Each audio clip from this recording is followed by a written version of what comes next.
Greetings to all of you, those who are online, and especially our esteemed guests and partners.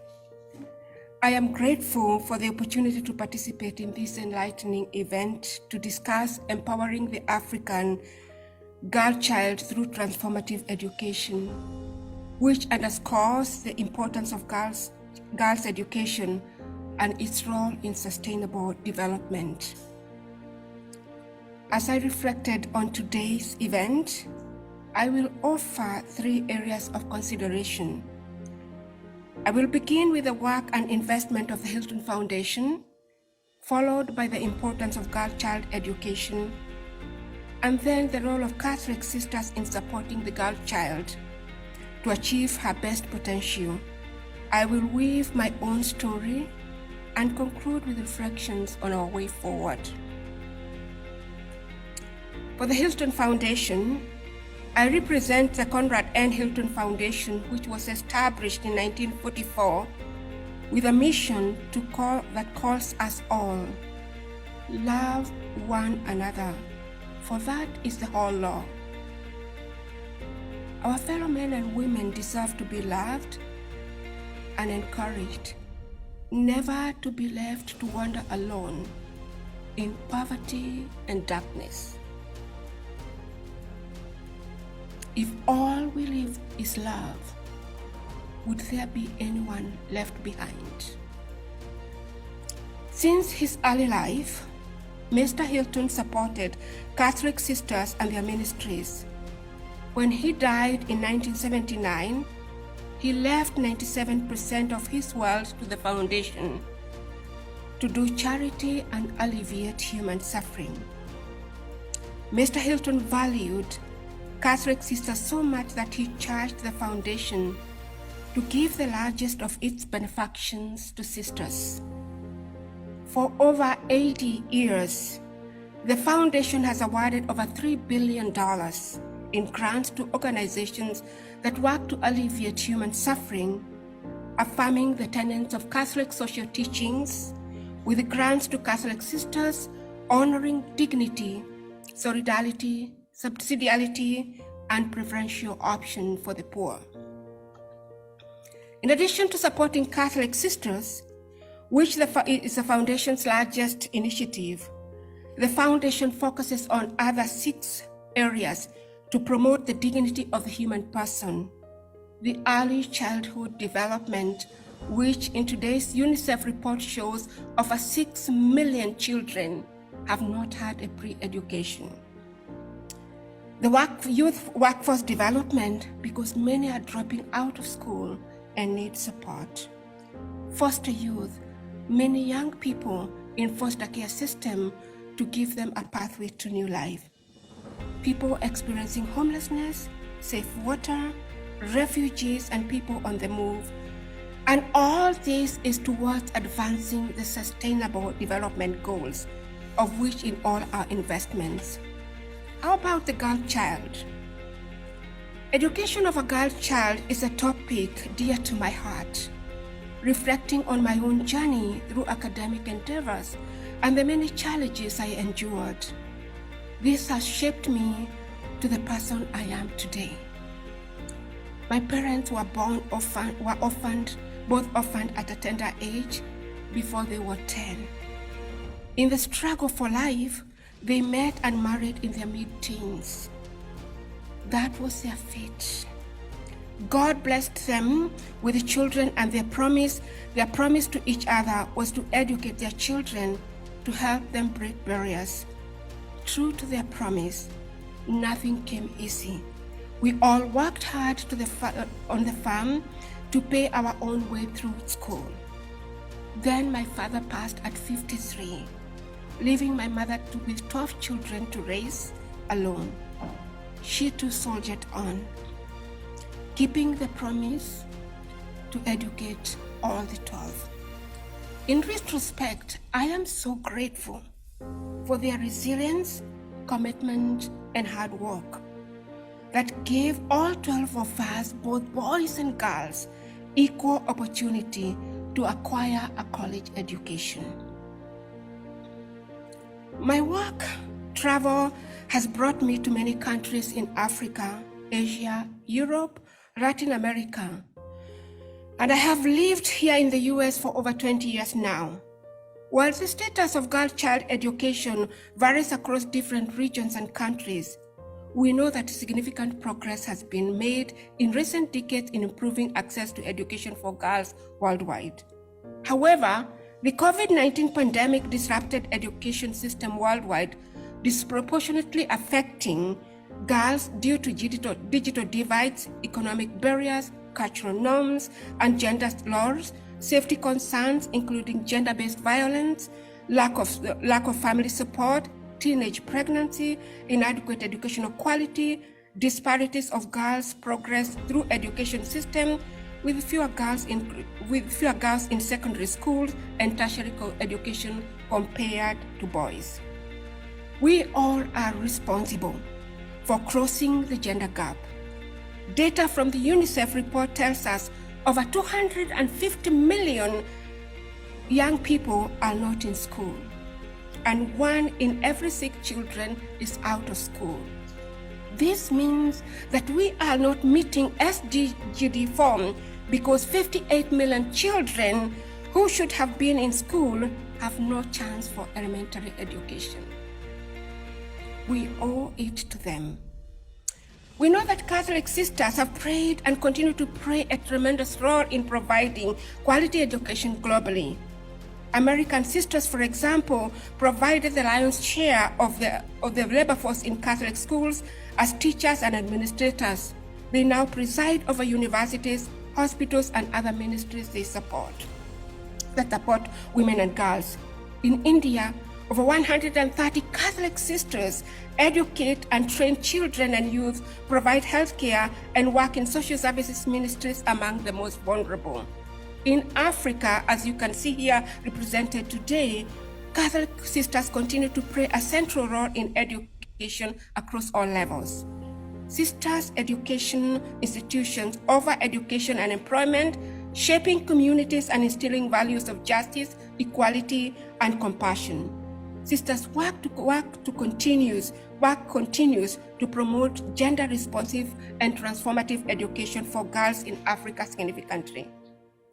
In line with supporting sisters and advancing sustainable goals, the Hilton Foundation has invested millions of dollars to increase access and quality of education for girls in Africa. The Bakhita Partnership for Education project is one example of transformative initiatives the foundation supports. Mr. Hilton said, $1 given to a sister stretches farther.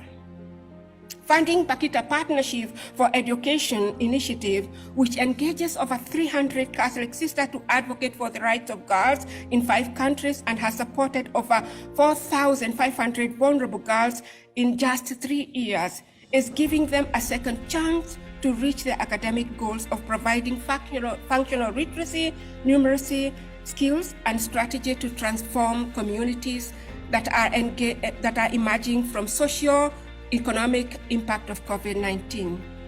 The foundation has recognized the unparalleled potential of sister-led Catholic sisters' educations, and injecting resources in these ministries transforms girls, families, and schools, and all around communities to thrive. However, the foundation resources alone are not enough to create cascading impact in education for vulnerable communities. I invite others and you all to leverage these efforts and models of education to forge partnerships with stakeholders to support Bakhita Partnership for Education. As attaining sustainable development goals call for efforts for multiple stakeholders to do their part: government, education institution, civil society, and other community members. While I have discussed about education, I want to share a little how Catholic Sisters Ministerial work advances the Sustainable Development Goal.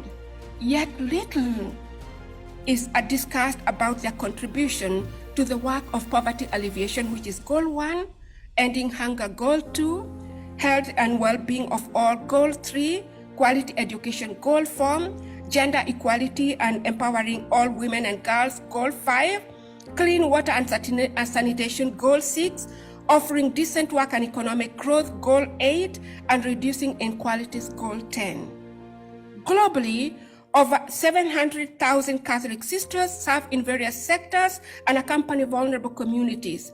Over 250,000 Catholic schools globally, and sisters learn most of these institutions.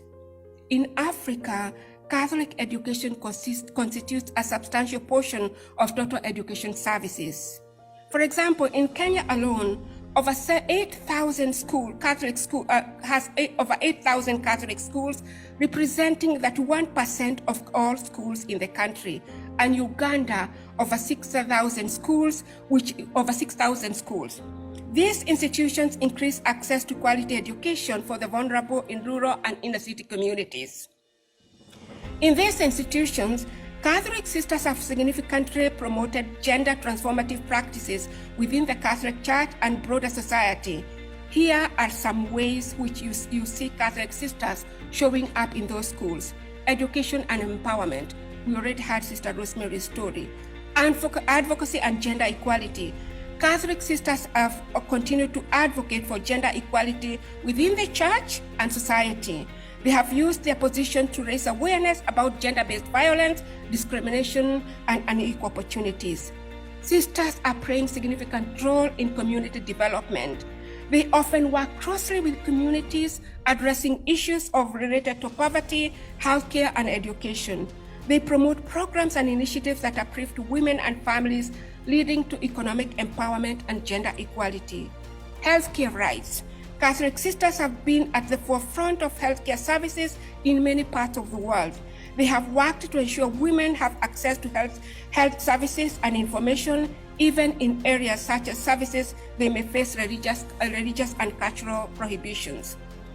Support of vulnerable population. Catholic sisters often work with marginalized and vulnerable populations, including women and girls. They provide support and empowerment to those who are at risk and have experienced gender-based violence. The foundation, for example, continues to support the sister-led youth empowerment initiative across 6 countries of Kenya, Uganda, Tanzania, Zambia, Malawi, Ghana, and Nigeria, and has extended tentacles in India, connecting over 500 vocational and technical institutions and providing scholarships to over 8,000 youth to acquire technical skills development, apprenticeship, and job placement. This is improving communities and giving young people hope for a tomorrow. Sisters work in interfaith dialogue. In regions with diverse religious communities, Catholic sisters have engaged in interfaith dialogue, including discussions about gender issues and promoting greater understanding and collaboration on gender equality initiatives. On social justice front, many sisters are deeply committed to social justice causes. They work to address the root causes of gender equality, including poverty or lack of education and discrimination.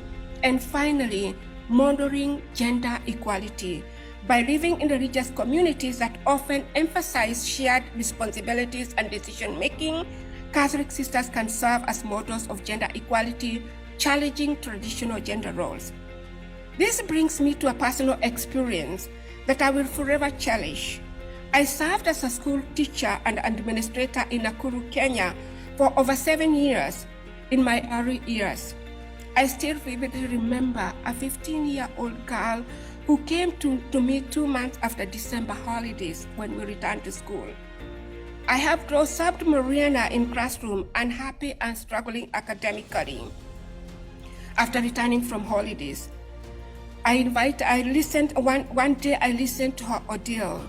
Mariana was carrying 2 babies at 15. Fearing her parents would throw her out of the house, I accompanied Mariana in her journey and spent several days with her and her parents. They were distraught, but they needed to come to a place of understanding. We made friendship, and when Mariana returned home, I visited her many times. I made sure I checked on her regularly, and after a couple of years and giving birth to twins, Mariana was able to return to school, and now she's serving as a nurse practitioner, caring for mothers and children. Many girls Many girls do not have a second chance, and all need to work together to allow them to attain their vision and contribute to communities. Giving birth does not mean they cannot succeed in life. In closing, we know that economic empowerment is essential for educated girls to have better economic prospects, which can lead to poverty reduction and improved living standards. We know that health and well-being are critical for communities to thrive, and educated girls often have better health outcomes, including lower maternal and child mortality rates. We also know that empowerment and gender equality foster strong communities, and education is a key driver of gender equality and can empower girls to challenge traditional gender norms and roles, thus contributing to a more equitable and inclusive society. Knowing these elements is one thing. What is needed urgently is action to reverse the situation and bring more girls back to school and support them to thrive in their communities, to increase school attendance. This is not a responsibility for governments alone. It is not the responsibility of Catholic sisters alone. It is a responsibility for all of us. What next? I invite you all and all of us today, including the government, educational institutions, civil society, religious communities from all faiths, and all those who are working with UN Women, African Union, all universities, and of course, we are also inviting the Catholic sisters to join hands in ensuring a brighter, more equitable future for every African child through transformative education. We at the Hilton Foundation Catholic Sisters Initiative are committed to investing in and supporting sisters and their partners to increase access to girl child education, because we know these women will be future mothers, sisters, friends, and we count on them to build strong families. Will you join us in doing this? Thank you.